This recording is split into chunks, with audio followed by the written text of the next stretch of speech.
तो आप देख रहे हैं कि एक और मामला काफ़ी तेज़ी से मीडिया के सुर्खियों में है।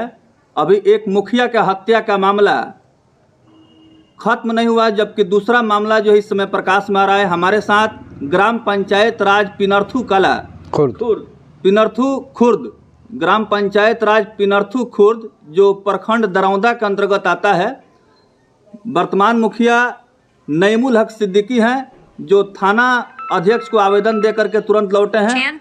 आइए उनसे बातचीत करते हैं कि मुखिया जी, आवेदन में क्या कुछ इन्होंने लिखित शिकायत किया है और क्या मांग किया है। पिनर्थू खुर्द के पंचायत के साथ मामला आया है। बहुत बहुत स्वागत है मुखिया जी, क्या कुछ कहेंगे। सबसे पहले आप सारे मीडिया भाइयों का बहुत बहुत स्वागत है, धन्यवाद है जो इतना दूर से आप लोग चल करके आए हैं। मेरे साथ जो घटना हुआ है मैंने उसको लिख करके दे दिया है थाना प्रभारी को और उनसे रिसीव भी करा लिया है। थाना प्रभारी थाना पर नहीं थे, कहीं निकले हुए थे, उनसे टेलीफोन से बात हुई है और उन्होंने आश्वासन दिया है कि इस पर कार्रवाई होगी। हम लोग छानबीन करेंगे कि ऐसा कैसे हो सकता है। मुखिया जी, दरौंदा प्रखंड और महाराजगंज का इलाका इस समय काफ़ी खतरनाक इलाका हो गया है। बहुत सारी घटनाएं घटित हुई हैं, हत्या भी हुई है, लूट भी हुई है, जिसमें आप ही लोग के मुखिया साथी की गोली मार के हत्या कर दी गई। तो क्या लगता है कि एक बार फिर से आपको भी निशाने पर लिया जा रहा है क्या। देखिए, हमारे प्रखंड में 17 मुखिया हैं, जिसमें एक हमारे प्रदीप भाई बहुत ही शरीफ घर से आते थे, प्रदीप तिवारी जी। उन्होंने अपने हत्या का शंका जताते हुए प्रशासन को बताया था, लेकिन कहीं प्रशासन की लापरवाही कही है, जो कुछ कही है, उनकी हत्या हो गई। हम लोग बहुत दुख में हैं, अभी भी बहुत दुख में हैं। कल उसी के हिसाब से हम लोग अपना आते जाते हैं।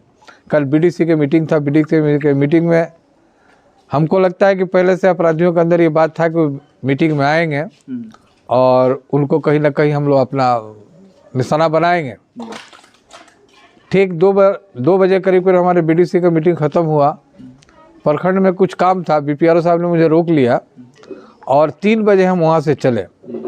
जैसे ही हम करसौद महाराजगंज और दरौंदा के बीच में एक झोर पुल आता है, वो झोर के पुल से हम लोग थोड़ा सा आगे उतरे, जब से पीछे से हमारे मोटरसाइकिल से ओवरटेक करके आगे आके रुक गया वो लोग, और रोक कर मेरा गाड़ी रोकना चाहा।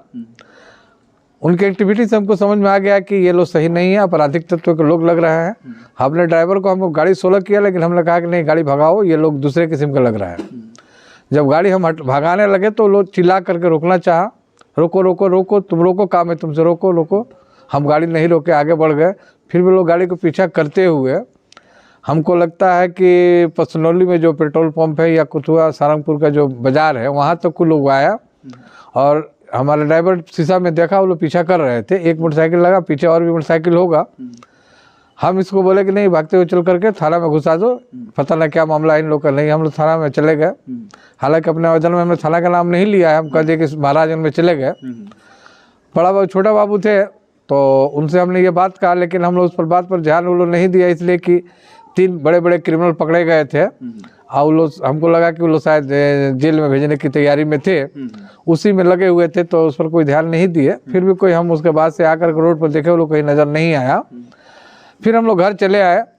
सुबह हम लोग अपने सोचे कि जिन लोगों ने आया है, हो सकता है कि ब्रज भाई का जो पेट्रोल पंप है वहाँ सीसी कैमरा लगा हुआ है, उसमें हो सकता है कि लोगों का कुछ फुटेज आया हो। तो हम लोग जा करके उसको खुलवा करके उसको दिखवाए, तो उसमें फोटोज आया है। मेरा गाड़ी का भी फ़ोटो आया है और जो अपराधी हमारे पीछे कर रहे हैं उनका भी फ़ोटो आया है, लेकिन समझ में फ़ोटो नहीं आ रहा है, ना गाड़ी का नंबर समझ में आ रहा है। सिर्फ इतना समझ में आ रहा है कि 2 आदमी हैं।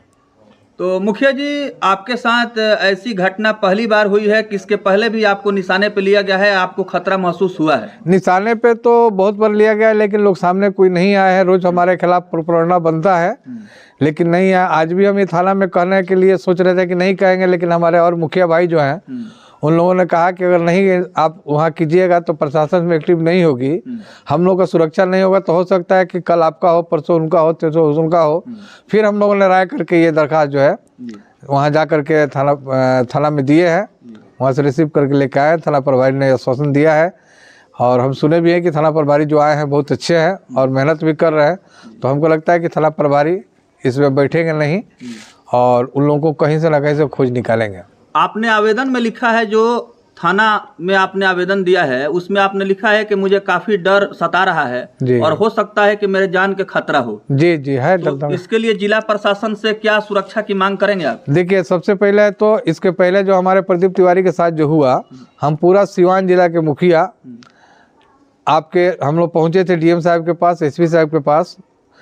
हम लोगों ने वहाँ लिख करके उनको भी दिया, डीएम साहब को भी दिया है और उनको भी दिया है कि भाई हम लोगों को सुरक्षा के लिए जो मुखिया बंधु चाहते हैं उनको लाइसेंस दिया जाए हथियार का, जो बंधु चाहते हैं कि हमको सुरक्षा चाहिए उनको सुरक्षा दिया जाए। लेकिन अभी तक कितना आवेदन हुआ पड़ा हुआ है, अभी तक किसी की कोई सुनवाई नहीं हुई है। अब हमसे जो मांग करने की बात कर रहे हैं, तो हम ये प्रशासन से मांग कर रहे हैं कि मेरे राइफल का लाइसेंस 2009 से आज तक रिन्यूअल नहीं हो रहा है। हमने कई बार प्रयास किया लेकिन रिन्यूअल नहीं हुआ और राइफल मेरा दुकान में जमा है। अगर एसपी साहब की तरफ से ही अगर मेरा राइफल का लाइसेंस रिन्यूअल हो जाता है तो कल से मेरे पास हथियार हो जाएगा। और हम चाहेंगे कि हमको भी सुरक्षा मिले, कोई गार्ड दिया जाए और हमको एक पिस्टल का लाइसेंस दिया जाए। तो देखिए, मुखिया नईमुल हक सिद्दीकी ने जिला प्रशासन से न्याय की गुहार लगाई है। इन्होंने साफ तौर पर कहा है कि मैं जिला प्रशासन से काफ़ी उम्मीद करता हूं।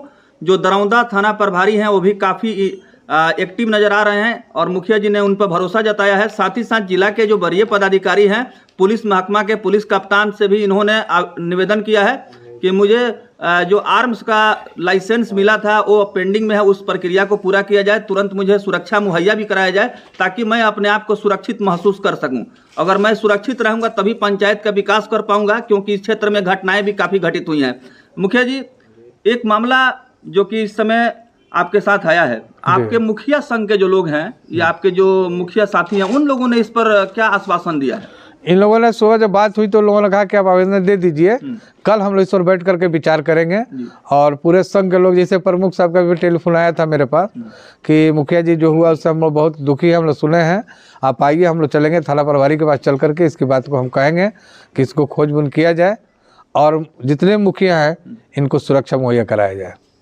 जैसे कि आपने अभी कहा कि जो सीसीटीवी का फुटेज है वो एक बहुत महत्वपूर्ण भूमिका निभा सकता है अगर प्रशासन इस मामले का उद्भेदन करे तो। जी जी। तो इसके लिए आपने क्या कुछ मांग किया है और मीडिया के माध्यम से क्या मांग करेंगे? देखिए, हम अपने आवेदन में तो फुटेज के बारे में हम नहीं लिखे हैं, लेकिन हम लोग जा करके फुटेज देखें, नज़र भी आया, समझ में नहीं आ रहा है।